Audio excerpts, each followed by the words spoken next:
Terima kasih Anda masih bersama kami pemirsa. Perda Bali nomor 3 tahun 2017 tentang Lembaga Perkreditan Desa LPD secara substansi semakin menguatkan eksistensi LPD di Bali.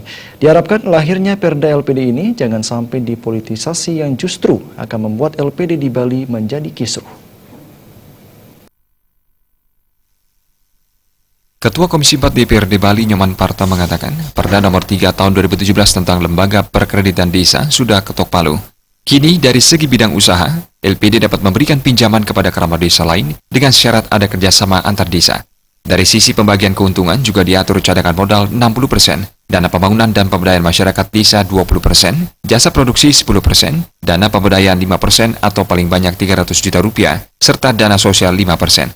Terkait adanya polemik yang mempermasalahkan adanya pungutan dana pembinaan 5%, Nyoman Parta sangat menyayangkan sampai muncul di permukaan yang justru melemahkan semangat gotong royong dalam penguatan LPD di Bali.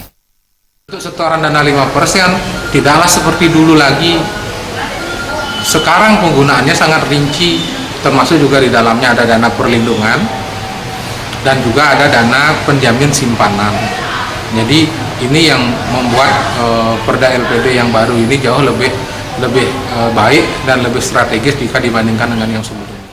Parta menambahkan, adanya pungutan dana pembinaan 5% juga didasari atas pertimbangan ruwetnya mekanisme APBD jika semata-mata hanya mengandalkan dana pemerintah. Itu sebabnya LPD diminta menyetor dana 5%, tidak terkecuali LPD di Badung yang sebelumnya menolak.